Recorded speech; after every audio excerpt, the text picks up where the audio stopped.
Hello, and thank you for standing by for Baidu's third quarter 2021 earnings conference call. Well, at this time, all participants are in a listen-only mode. After management's prepared remarks, there will be an answer session. Today's conference is being recorded. If you have any objections, you may disconnect at this time. Now I'd like to turn the meeting over to your host for today's conference, Juan Lin, Baidu's Director of Investor Relations. Hello, everyone, and welcome to Baidu's third quarter 2021 earnings conference call. Baidu's earnings release was distributed earlier today, and you can find a copy on our website as well as on Newswire services. On the call today, we have Robin Li, our co-founder and CEO, Rong Luo, our CFO, Dou Shen, our EVP in charge of Baidu Mobile Ecosystem, and Herman Yu, our CSO. After our prepared remarks, we will hold a Q&A session. Please note that the discussion today will contain forward-looking statements made under the safe harbor provisions of the U.S. Private Securities Litigation Reform Act of 1995. Forward-looking statements are subject to risks and uncertainties that may cause actual results to differ materially from our current expectations.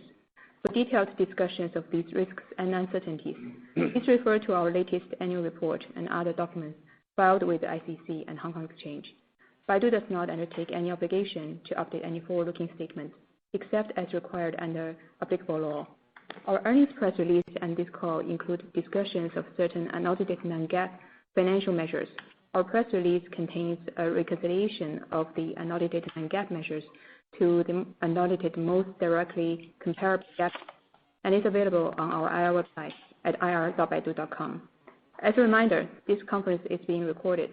In addition, a webcast of this conference call will also be available on Baidu's IR website. I will now turn the call over to our CEO, Robin. Hello, everyone. We delivered another solid quarter in Q3, with Baidu Core revenue growing 15% year-over-year, driven by AI Cloud growing 73% year-over-year. Many years ago, we doubled down on AI, believing that it would expand our market opportunity and accelerate Baidu's long-term growth. Non-ad revenue accounted for 21% of Baidu Core revenue in Q3 and remains a strong growth engine for us. Through AI, we are bringing innovation across the consumer, enterprise, and the public sector on the backdrop of policy tailwinds and the rising tide of tech innovation in digital transformation, industrial internet, IoT, and intelligent mobility. Baidu AI Cloud is empowering enterprises from traditional industries and the public sector to better serve customers and move faster with greater efficiency. At Baidu World in August, which was broadcasted on CCTV, we showcased Baidu AI solutions, including smart quality assurance to automate the screening of electronic components of manufacturing assembly lines, smart logistics to optimize fleet management, and smart monitoring to ensure a steady energy supply from the utilities sector.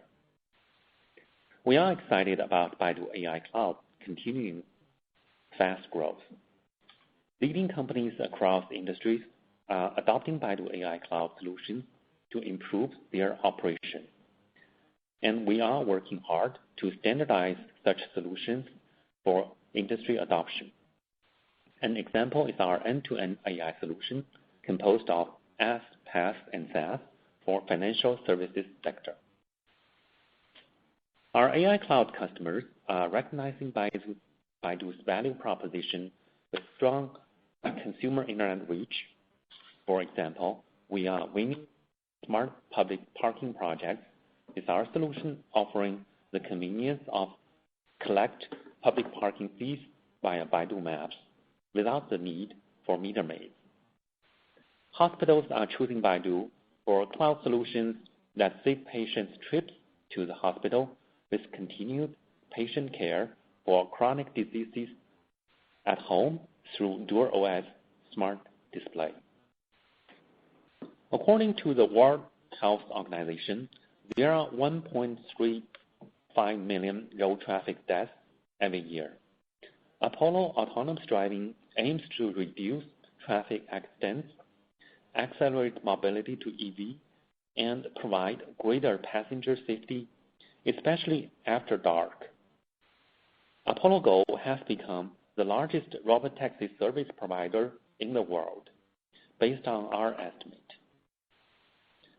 Our leadership position in autonomous driving will lend strength to ASD and Jidu Auto. Deepway, a JV between Baidu and Line Bridge, a leading trucking company in China, recently unveiled its first-generation EV truck powered by Apollo to automate road freight, marking Apollo's entry into the multi-trillion-dollar truck market. Deepway leverages Apollo's leading autonomous driving capabilities and Line Bridge's market reach.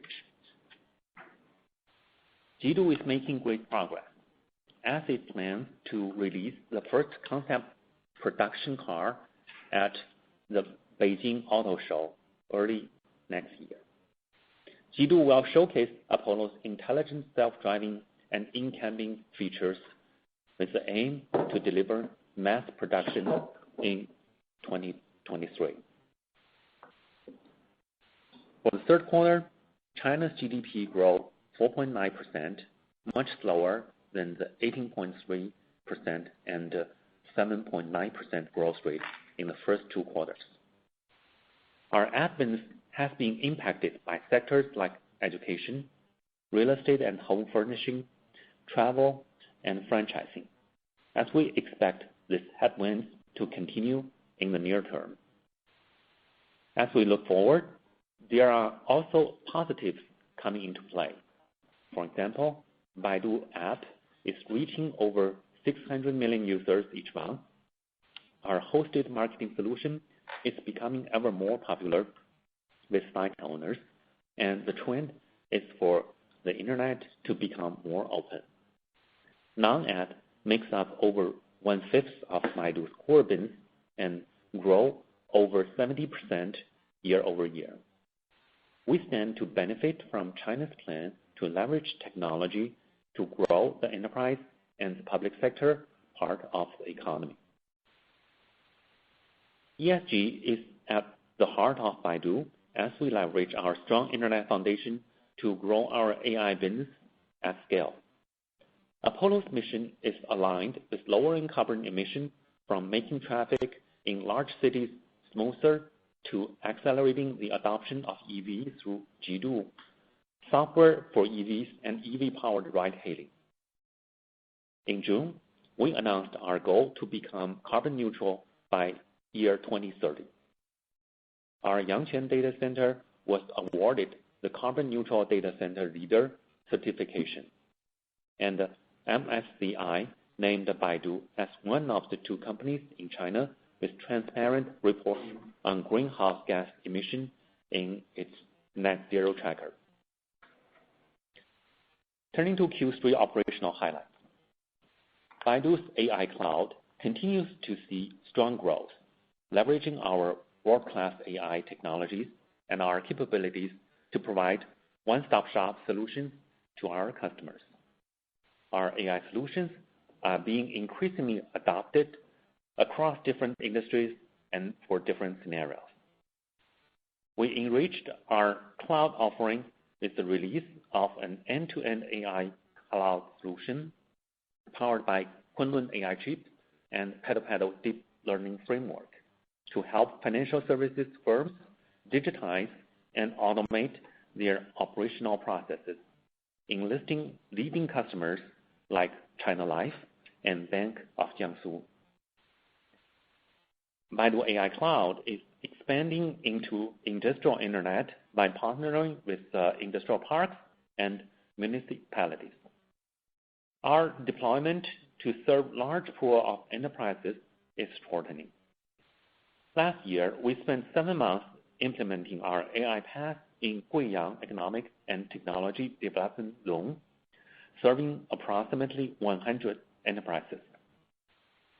Our deployment of AI PaaS to enterprises in Tongxiang, including those in their economic development zone, took only 3 months. Tongxiang hosts 40,000 enterprises, mostly manufacturing-based, and we believe our AI solutions can help these companies improve their operational capabilities. Baidu AI Cloud is moving into smart city. Lijiang, a UNESCO heritage site with 800-year-old bridges and waterways in southwest China, is using Baidu AI solution to keep the city safe and clean for visitors. Leveraging the digitization of tourist areas, Baidu AI Cloud helps local authorities timely detect and address infractions such as illegal parking and public littering. Our success in Lijiang is leading to projects with Chengdu, Suzhou, and other cities. Moving to ACE Smart Transportation. Baidu ACE has been adopted in 24 cities, up threefold from last year based on contract size over RMB 10 million. About half of ACE projects signed in Q3 came from repeat customers. In addition to supporting policy tailwinds, ACE is benefiting from the value we deliver to the public sector. For example, the ACE Smart Transportation solution that was deployed in Guangzhou earlier this year helped improve congested traffic by over 30%. Smart parking has made it easier for local residents to find available parking spaces, shortening travel time. Turning to autonomous driving, Apollo Level 4 testing has accumulated over 10 million miles or 16 million kilometers, setting a new milestone. We continue to receive green light in our application for autonomous driving testing as we demonstrate to local authorities Apollo's progress in technology and operation. Apollo has received 411 autonomous driving permits, an increase of 237 permits from a year ago. Our progress in autonomous driving technology, operation, and continuous cost reduction positions us for ride-sharing monetization in a few years as paid rides scale. In July, Baidu opened its third Apollo Park in Shanghai, a 10,000 square meter facility housing Apollo Cloud and data operation. Shanghai marks Apollo Go's fifth ride-hailing service open to the public, following the cities of Beijing, Guangzhou, Changsha, and Hangzhou. In August, we introduced the Chinese brand for Apollo Go, 萝卜快跑, a phonetic interpretation of robotaxi in Chinese. Apollo Go is resonating with ride-hailing passengers, with total rides doubling quarter-on-quarter to reach 115,000 in the third quarter. Apollo Go is off to a good start as we set an ambitious goal to expand operations into 65 cities by year 2025 and 100 cities by year 2030. Turning to ASD and DuerOS in-vehicle infotainment software, Wima Motor, a Chinese EV OEM, signed with Baidu to install Apollo Navigation Pilot in its new W6 SUV, taking Apollo partner network to 31 makes, including those from automakers like GM, Ford, Toyota, Honda, and Great Wall. Turning to Baidu Auto. Baidu has completed its first vehicle wind tunnel testing with a full-size oil and clay model.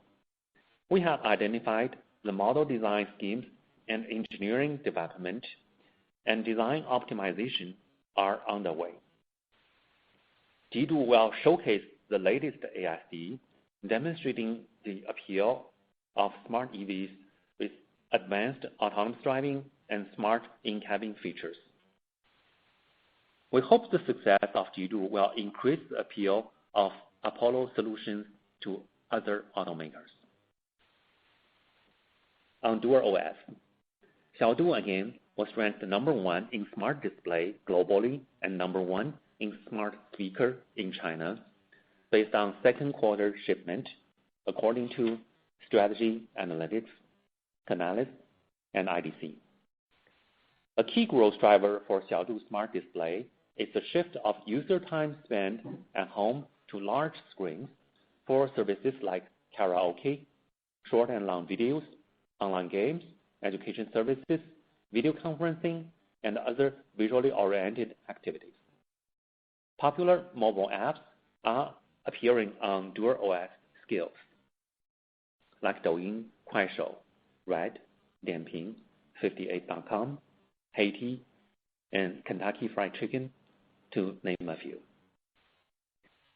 In addition, Xiaodu completed its Series B financing at a market valuation of 5.1 billion in August, 9 months after its Series A financing at 2.9 billion. Baidu remains a supermajority shareholder after the Series B round.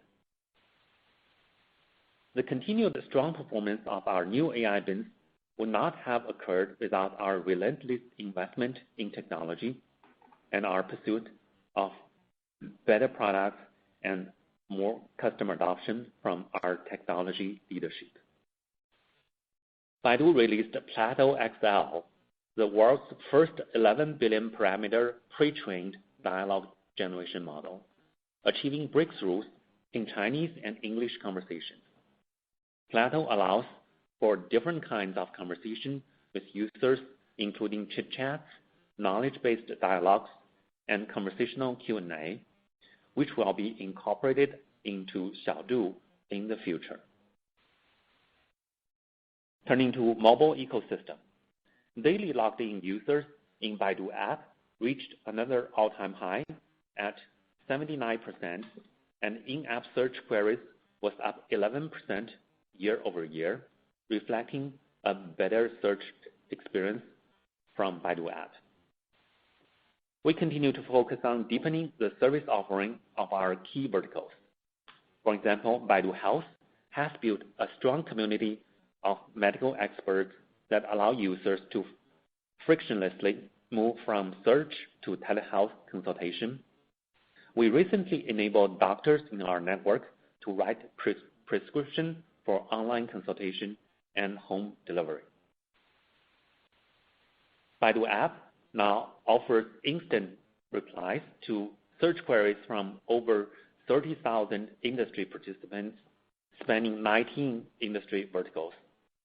Instant replies were up 5-fold from a year ago, and 40% are paid services. For example, users who search for tips on job interviews can readily connect to career advisors to get help on reviewing their resumes and selecting career training programs. Instant replies have enriched Baidu's search experience, further driving the vibrancy of our in-app search. Revenues from managed page reached 43% of Baidu core advertising, as we make doing business online for merchants simpler through Baidu's hosted marketing cloud. For example, Meinian One Health, a physical checkup clinic chain in Shanghai, opened a managed page storefront, allowing users to browse its services, chat with customer service, make payments, leave comments, and share reviews. Monthly orders increased 4-fold 3 months after using managed page promotion. Search by nature is open, and we are benefiting from the trend to make the internet more open in China. Our e-commerce feature is seeing good progress. In September, the number of third-party SKUs from China's top e-commerce sites searchable on Baidu reached almost 1 billion, and e-commerce GMV on Baidu, though small, grew 90% sequentially. The open nature of our mobile ecosystem is leading smartphone makers to select Baidu's Smart Mini program as the landing page for their browser search. MAU from such collaboration has reached 24 million, and we believe such trend will enhance user experience and monetization for union search. Last but not least, I want to welcome Luo Rong, who has joined us recently as our new CFO. Rong brings a wealth of financial management and capital market experience. I also want to thank Herman for his 4 years of service as Baidu CFO, and we expect more great things from him as CSO. With that, let me turn the call over to Rong to go through the financial highlights. Thank you, Robin. Hello, everyone. I'm very excited to have joined Baidu recently and participate on my first earnings call at Baidu. I look forward to meeting with everyone in the coming months. Now, let me walk you through the details of our quarter 2021 financial results. All monetary amounts used in my discussion are in RMB, unless stated otherwise. Baidu's Q3 revenue was RMB 31.9 billion, or $5 billion, up 13% year-over-year. Baidu Core's Q3 revenue reached RMB 24.7 billion, or $3.8 billion, up 15% year-over-year. Non-advertising for Baidu Core reached RMB 5.2 billion, or 21% of Baidu Core's revenue.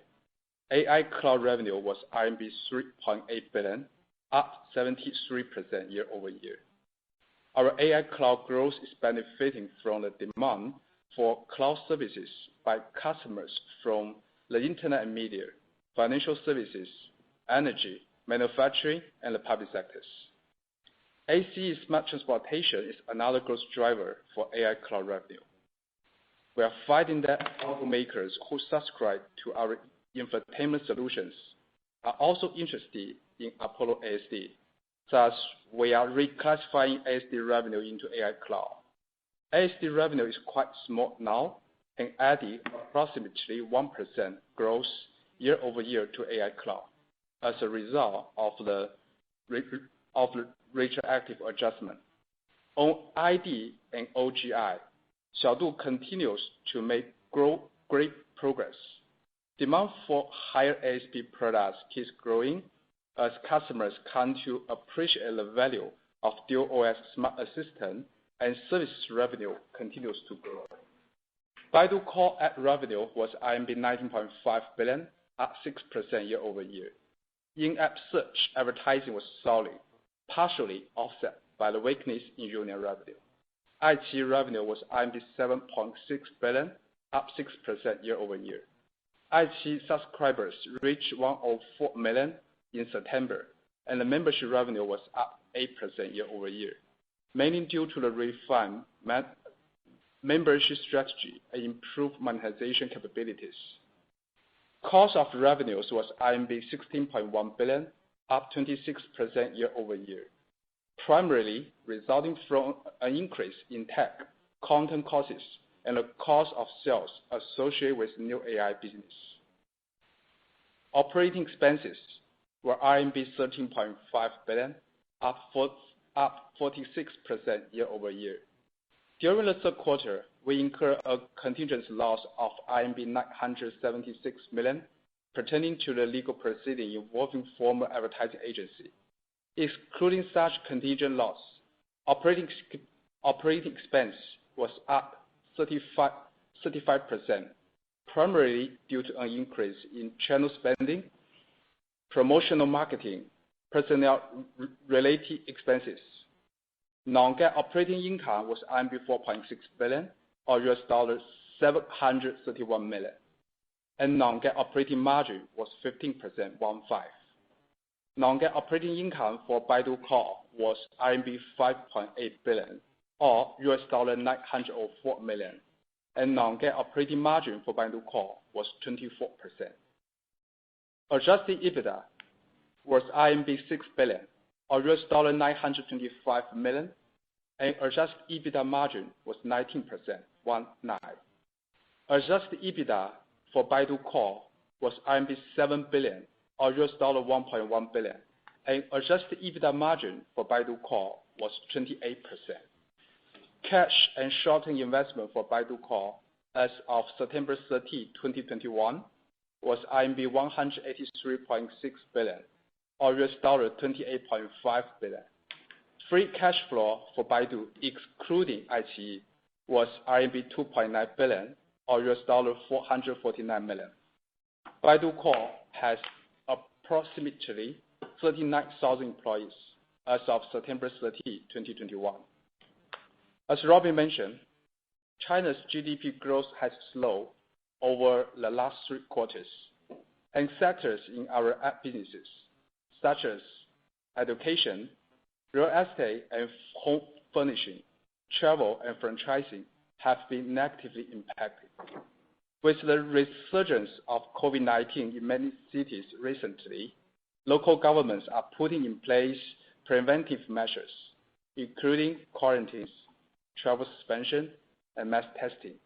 Consequently, our online advertising business may remain soft in the coming quarters before normalizing. Turning to Q4 guidance.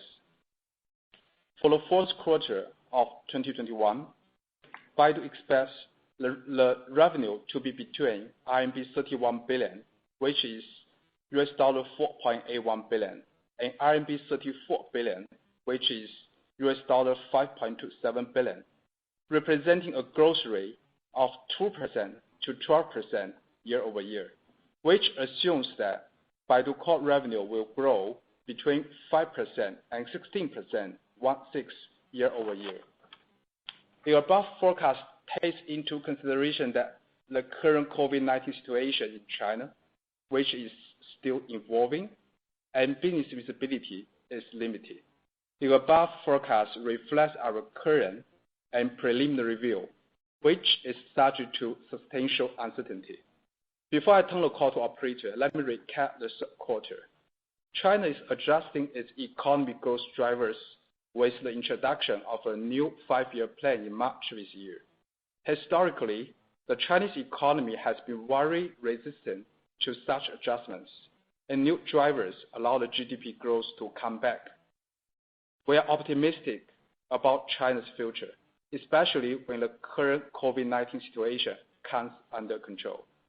It's quite clear that China will leverage technology to grow the enterprise and public sector portion of the economy. Leveraging AI, our cloud business continue to outperform the market, growing 73% year-over-year in the third quarter. Apollo is making great progress, from L4 autonomous driving testing surpassing 10 million test miles, to robotaxi ride sharing doubling rides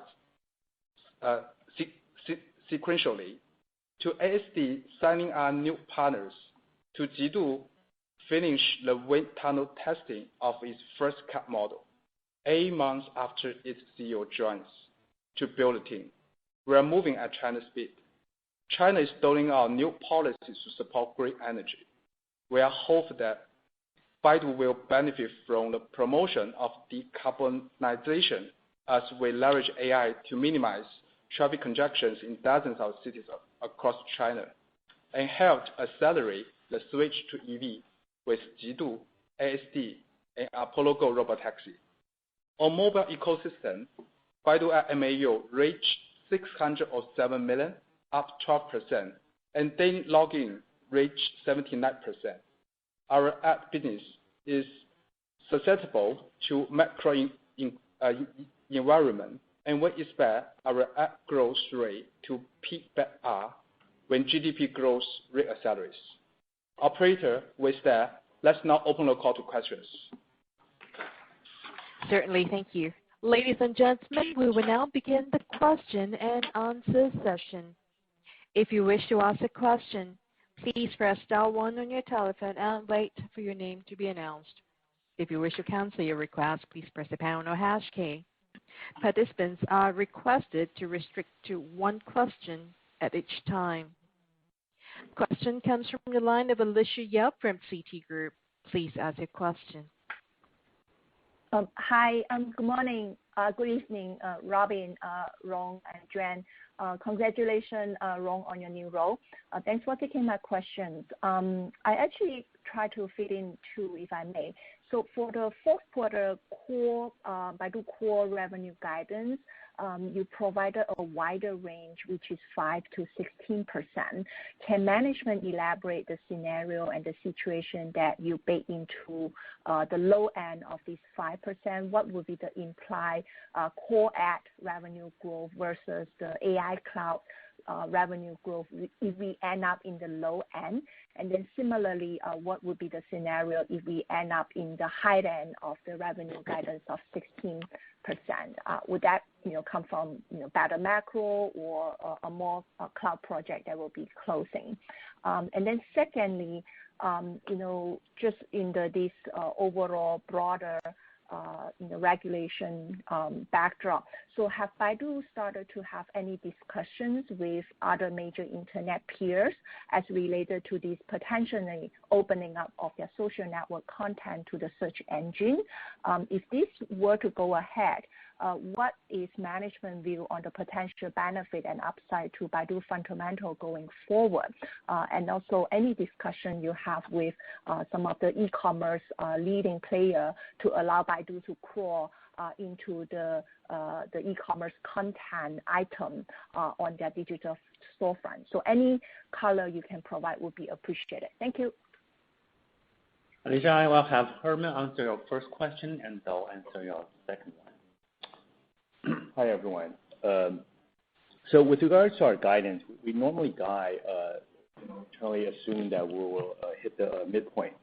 You asked about what do we factor in and what would it be if it goes to the low end. I think obviously, as Robin has mentioned, 21% of Baidu Core is non-advertising, and almost 80% is advertising. And as we're in the process of trying to control COVID-19, that obviously is the highest risk right now.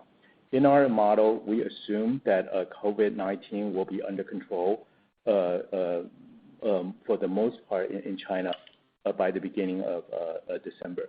We have seen since Guangzhou's situation that normally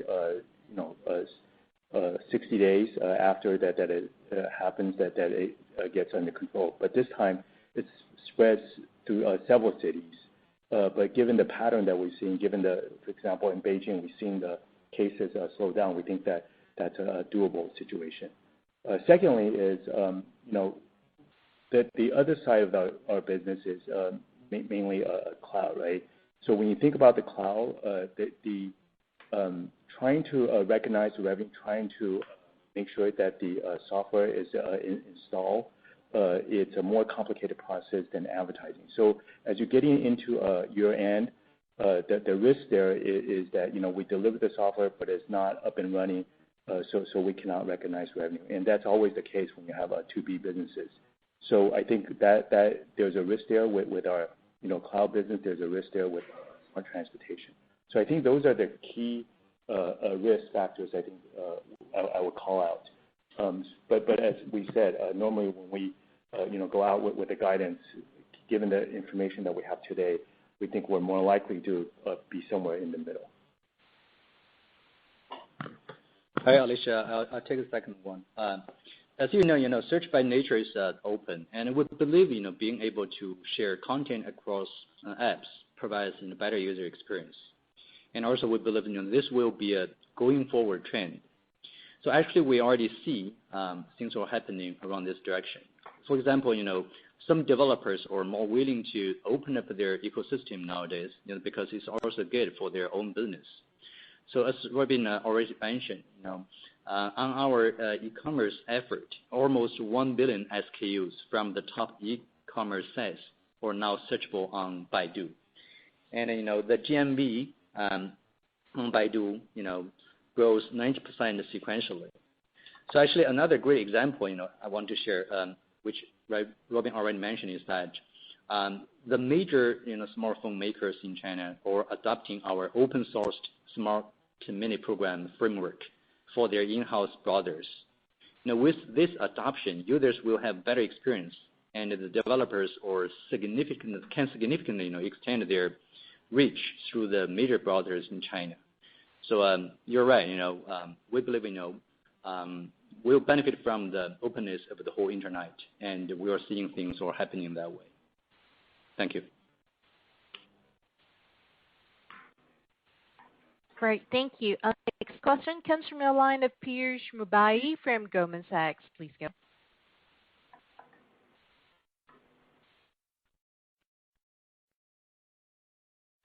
Piyush, your line is open. Please go ahead. Thank you for taking my question.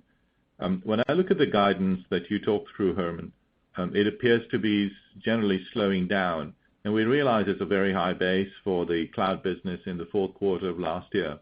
So as we look at that pace of growth and we go through the core, which looks like it's 5 to 16% range, and we try to estimate where are in the advertising vertical the weaknesses and whether it's COVID related or macro related or third party related. As you exited third quarter, what was the pace of decline that was the commencement of the fourth quarter? If you could take us through that pace so we can understand where we might end up to a certain degree. And also, I know it's very early to talk about it, but broadly speaking, into 2022, with the opening up of platforms, with so much that's going on from a business perspective on the AI front as well as on the cloud front, what is the sort of pace of growth we can expect on the core?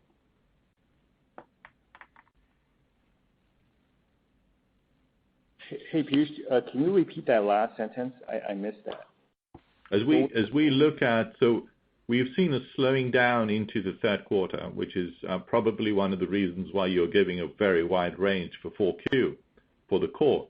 But there's so much that's going on that leads to a level of optimism for what 2022 would look like, including the opening up of the systems, opening up of platforms, how much search you can originate in the e-commerce vertical, and that's just the e-commerce space.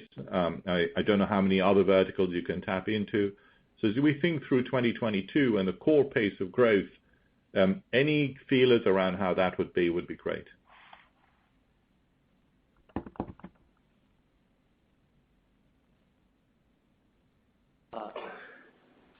Okay. Yeah, to answer that, so we talked about Q3, right? So when you look at advertising Q3, we've been gradually slowing down in terms of our growth. And in Q3, what we've seen, sectors that have impacted us, some of these are pretty obvious, like education, like real estate and home furnishing, like travel and franchising. These would probably be more related to COVID-19. So these kind of situation are going to extend into Q4, and we suspect that this might be a multi-quarter impact.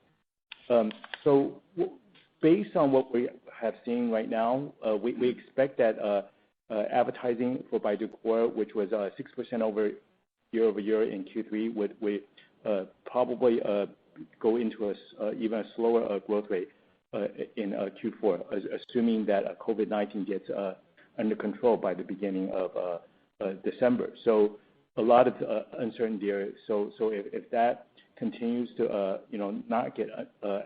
if that continues to have new cases every day, then our advertising could even perform worse than that.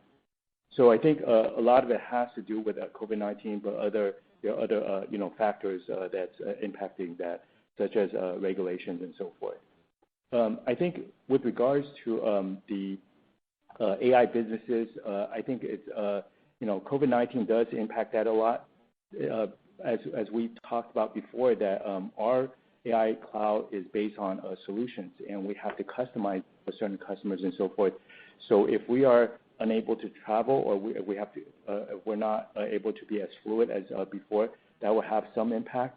Others are just your normal, end of the year trying to complete these enterprise solutions, and sometimes given the difficulties that we have right now traveling about and so forth, might not make it. So I think we're just putting that uncertainty in there. With regards to our range, actually, we've been pretty consistent. If you look at it over the last year, it's at the Baidu consolidated level is always a plus or minus of 5%. I don't think we've made any changes in recent quarter. So going into 2022, it's kind of hard to look out so many quarters into 2022. But what we have seen, for advertising, as I mentioned, we think that this could be a multi-quarter impact because, for example, COVID-19 comes and goes, and then the regulations and so forth.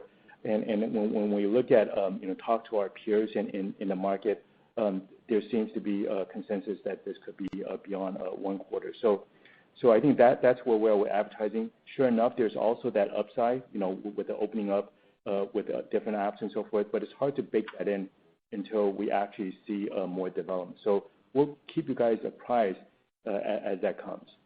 The other side of this is that we're pretty optimistic with our AI businesses. Robin has said Q3 would be 73% year-over-year. If you look at for the last few quarters, we've been always growing above the market speed.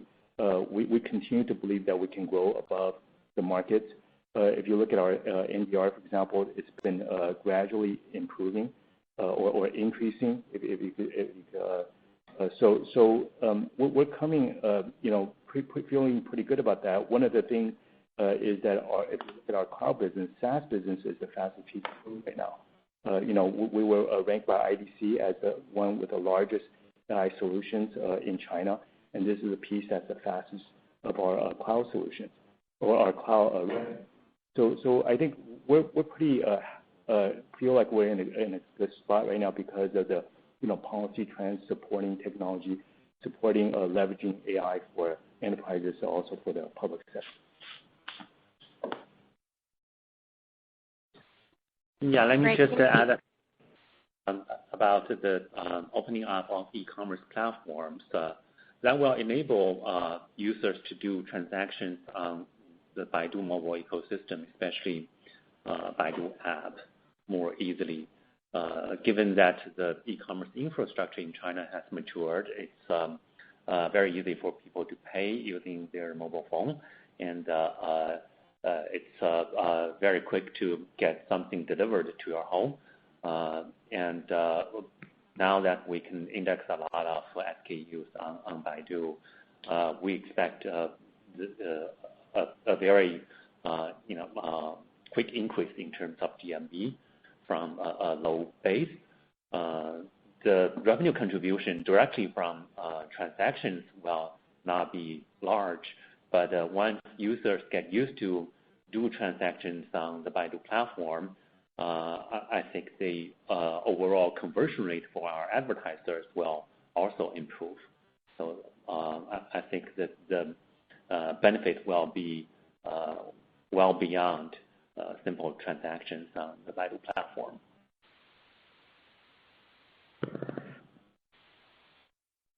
All right, your next question comes from Alex Yao from JP Morgan.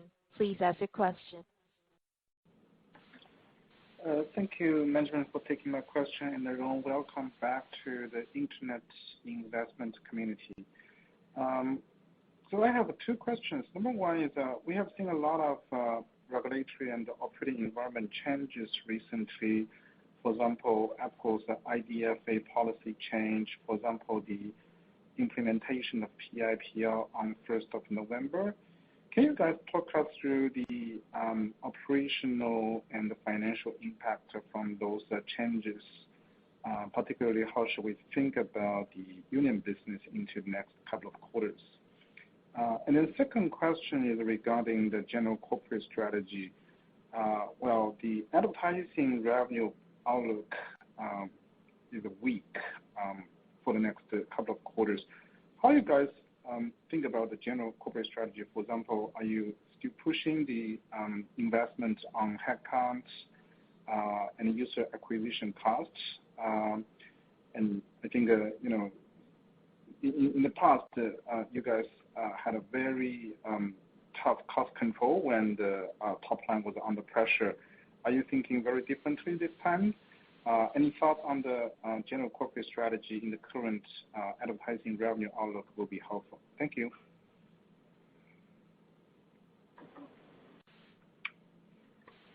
Take the first one. So on the IDFA side, right? So because the majority of Baidu's core ad business does not rely on user data, it's not like some of the U.S. companies do. So the impact on that side is less pronounced actually. But in general, as we strive to be a global technology leader, issues such as this type of data privacy and security has been taken into consideration for a long while. So many years ago, before this topic even caught the industry's attention, we saw the need to establish internal committees to define strict policies and procedures to address data privacy, data management, and data security.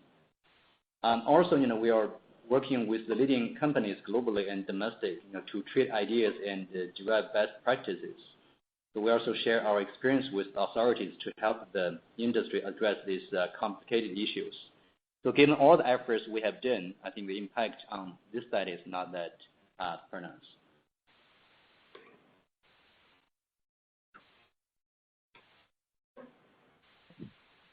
Your next question comes from James Lee from Missouri. Go ahead, please.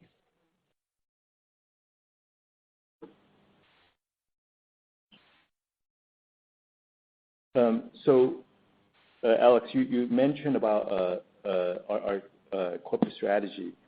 Where we are this time is that we have our expenses. You can look at mainly two buckets, right? One bucket of spending is related to our growth with our new business, whether that's in cloud, whether that's in intelligent driving and so forth. And you got to invest ahead of time to make sure that your sales force is there, to make sure that people who are doing pre-sales is there to support your future growth. And as we mentioned earlier, that piece of the business is still growing very fast. When you look at non-advertising, we're growing over 70%. So you got to build a funnel. You got to get the people in, so forth. I think that's going to continue. Secondly is a new AI business has higher cost of goods sold, whether you're talking about selling smart devices, whether you're talking about delivery for to-be solutions or smart transportation.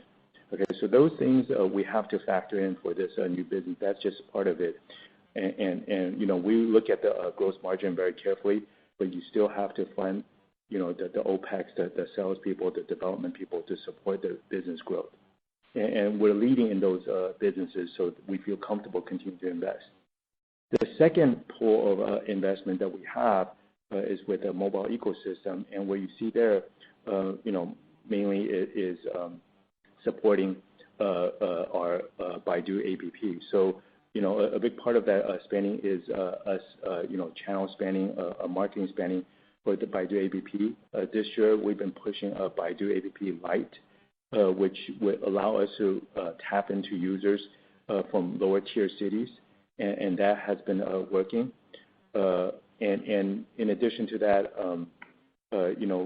we've been beefing up some development in that area to help our search experience. So I think we manage that side of the expenses, especially channel spending based on ROI. So as long as we're seeing positive good ROI, we will continue to spend in the channel and marketing areas. Yeah, I would just like to emphasize that our investment is pretty much packed with growth potential. We see a lot of growth potential in the AI-enabled new businesses, so we'll continue to aggressively invest in that area. Mobile ecosystem in general, not just for Baidu. I think the overall mobile internet market in China is maturing, so we will use discipline to balance our investment and growth.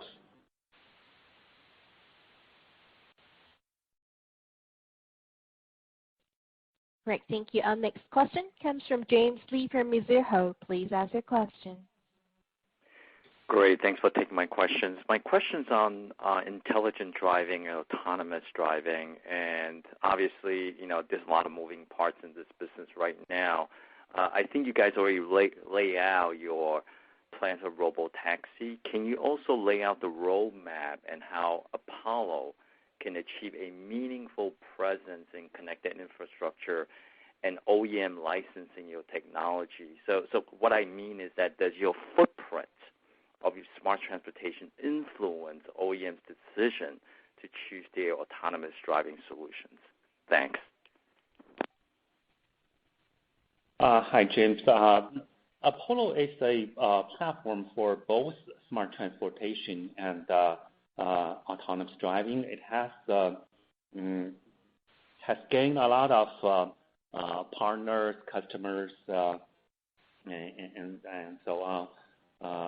We've been a leader in many of the fronts, including robotaxi. As I mentioned, we are probably the largest robotaxi service provider in the world by number of rides we provide, and it's open to the public in 5 cities in China. And for many of those areas, we also have smart transportation projects going on. Government pay us to install roadside units and also software systems to better manage the traffic and help the autonomous driving become safer and greener. We also work with quite a number of OEMs to provide infotainment system as well as autopilot or navigation system, what we call ASD. And we have gained quite a number of OEM customers. So all in all, as a platform, Apollo connects smart transportation OEMs, ride-hailing services all together, and we are quite confident that we will continue to lead this market and even become dominant in the future.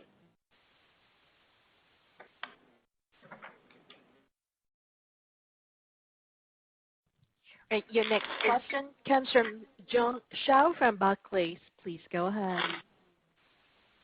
Thank you very much for taking my questions. First off, big congrats to both Herman and Rong on your new roles. My questions are related to your Apollo autonomous driving and a robotaxi as well.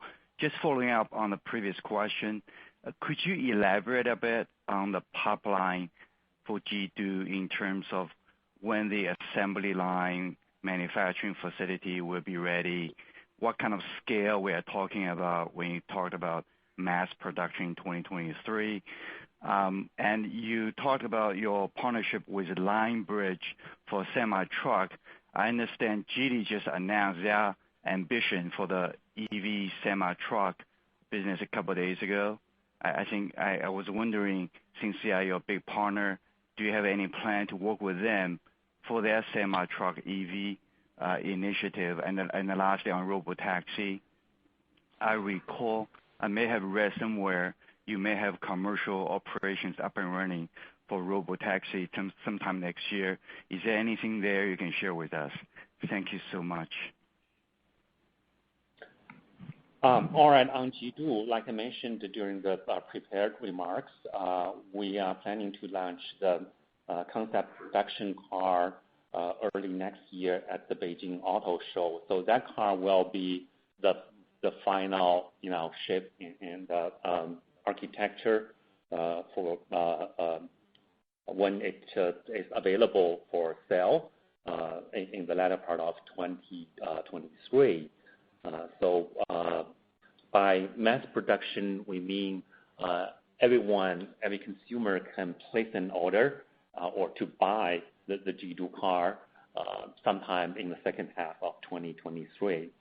Of course, it's too early for us to predict how many units we can sell at that time, but we are all very excited the features we're putting in and the values we can offer to our consumers when it's available. In terms of autonomous trucking, it's a huge market. We already have a partnership with Linebridge, and Gdp, as you know, is a strategic partner of Baidu too. We are open to all kinds of collaborations with them. And again, this kind of collaborations are not exclusive. Apollo is an open platform. We can work with everyone, and we would like to help a lot of companies to become successful. And on the commercial operation of robotaxi, we can charge right now in a couple of the areas in Beijing and Hangzhou, and we are applying such licenses in other cities. So it's a very quick ramping up process. We already provided 115,000 rides in 1 quarter in Q3, and in Q4 I think that number will continue to increase, and this is probably much larger than the reported number you can hear anywhere else in the world.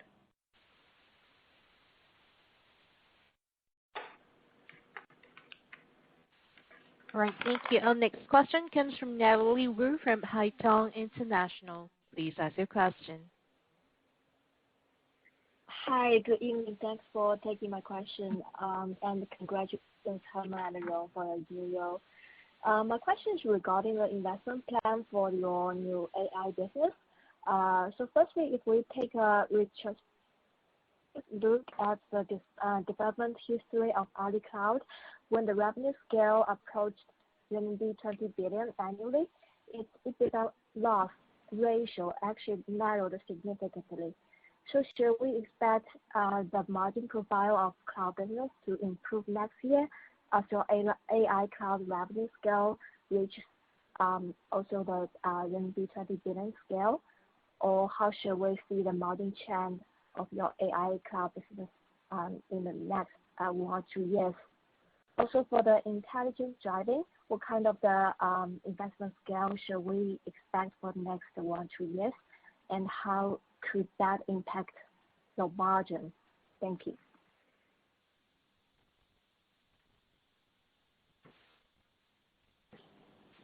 Yeah. So on the AI cloud, I think when you talk about other cloud players, they're talking about scaling with regards to apps, right? As we talked about before, apps is a smaller piece of our business. What we're more excited about, where we're differentiating in the market, is our SaaS. And as I mentioned earlier, SaaS is the fastest growing piece of our business. And when you look at SaaS, as we talked about at Baidu World, there's several factors with regards to margin improvements, right? As we come out with new solutions, working with new customers, the first few projects, we might have to spend that extra time in order to integrate with their legacy system, in order to build tools and so forth for it to go up and running. When we're going into new industries, that would also there's that ramp-up cost to be able to adapt our current solutions to that new industry. So you're seeing with our fast growth, as Robin mentioned, 73% year-over-year growth is much faster than market right now, and we could not have done that without going into new industries with new solutions, without consistently getting new customers. So at the early stage where we're just expanding market, expanding customers, you're not going to see good margins. But when you look at a particular solution over time, when you're looking at a particular customer over time, you're seeing margin improvements. And we've went through that in very detail during the Baidu World presentation, and our IR can go through that with you again on those things. But this is a proven business. If you look at our counterparts in the U.S. who are in the SaaS market, you see the same trends. So we're pretty confident that as we continue to grow our businesses here, in the beginning, you're not going to have a good margin because you have to customize. But as the product line becomes more standardized, as we become more standardized solutions by industry and so forth, you're going to see that margin pick up. That's number one. Number two is the proportion of SaaS is getting higher versus AS. And AS, as we know, because it's a commodity cloud, it's just going to have lower margins. So you have several trends that are playing in our favor. So I can see it a few years out, you're going to see margins improving. Okay. Intelligent driving. I think there's three pieces as we talked about before. Autonomous driving is the technology, and then out of that, there's three ways to monetize, right? There's the infotainment business, right? There's the what we call ASD, Apollo, the autonomous driving navigation pilot, so forth. So that is a business where you have to invest upfront with our R&D and so forth. But when we sell it on a gross margin level, that gross margin is usually pretty healthy compared to other AI businesses. Okay. There's that other piece for Apollo is smart transportation. Smart transportation is mainly with the government sector and so forth. It's usually very complicated solutions and so forth. Those margins are pretty healthy, especially when you compare to a business like AS. So I think when you're going into smart transportation, the factors that impact the margin are very similar to what I described earlier. Coming out with new solutions, when you're working with new cities, you got to make that investment. When you're coming out with new solutions. But as we're working with the same city, we understand their legacy system, we build out the tools and so forth. Over time, with the particular customers, we're seeing that margin improvement, right? So I'm pretty confident because when you look at us, we're growing on the one hand, as we mentioned, Robin mentioned, smart transportation. The customers, went up 3-4 year-over-year. So the new customers, they're going to dampen margin. On the other hand, half of that business is with repeat customers. So that's going to improve. So I think over time, we see, as we go out for the next few years, that more and more revenue is going to be recurring, which is going to help.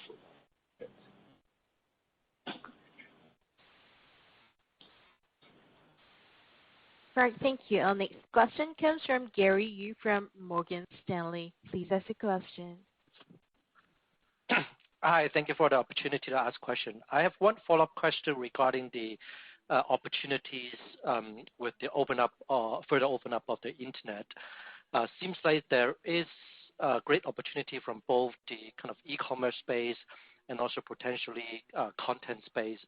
But at the same time, given users have already got into the habit of doing those transactions in some of the other competing platforms, how are we going to kind of change some of these user behavior to start doing more kind of e-commerce transaction on Baidu? And as a result of that, are we going to kind of go into another kind of investment cycle in terms of acquiring traffic and users on these transaction-based traffic? Thank you.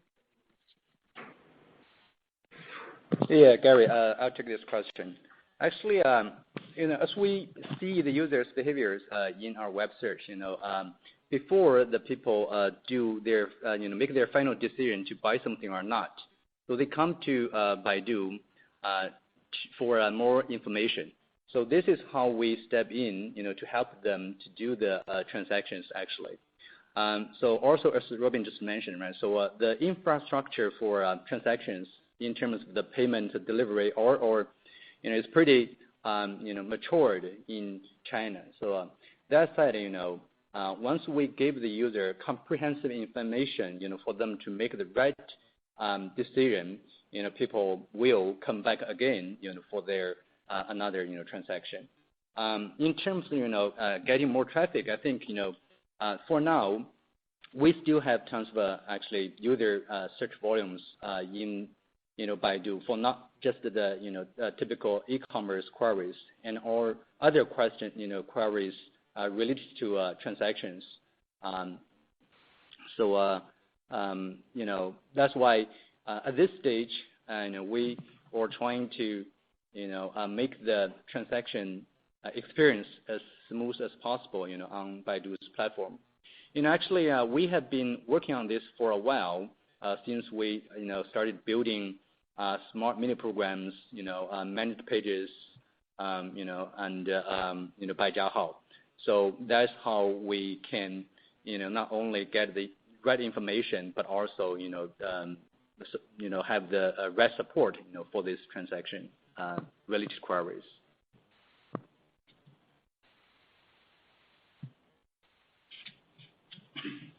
All right, thank you. Our next question comes from Eddie Leung from Bank of America. Please ask your question. Good evening. Thank you for taking my questions.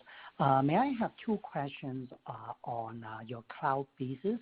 The first one is about hybrid cloud and private cloud. As the government is pushing for the awareness of data security, will there be a potential increase in demand for private cloud and hybrid cloud versus public cloud? And how might that affect your business? And then secondly, I remember, Robin, you mentioned earlier a pretty interesting point. You guys have been focusing your cloud business on SaaS and end-to-end solutions, while some of your industry peers seem to be emphasizing more on the should we say the modules or the component capabilities and performance? So probably a bit more about PaaS, at least from a marketing perspective, right? So could you share your thoughts on any difference between the clients that these two approaches may get? Thank you. Hi, Eddie. I think you're right. Given the regulatory environment changes, I think more and more customers would want a private deployment or private cloud or hybrid cloud rather than public cloud. And like Herman mentioned before, that our highest growth area and also higher margin area comes from those kind of private placements or solution offered to our customers, typically end-to-end solutions, leveraging our strong capability in all kinds of AI value chain, PaaS, SaaS, all included, AI chips, frameworks, deep learning frameworks. And when we say SaaS, it means more like an end-to-end solution, which typically would include the PaaS part. It's just AI PaaS in China or PaaS in general in China. It's not a big market yet. It's growing very fast, but it's very hard to charge a lot of money for a middle layer of the solution.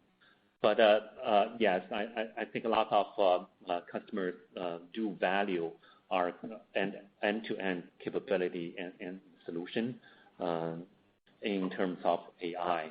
And I think cloud overall is a very large market, and our strength is to really leverage Baidu's investment in AI and provide end-to-end solution to our customers in important verticals like industrial internet, like smart transportation, energy, financial services, this kind of verticals that we think we have a very strong proposition.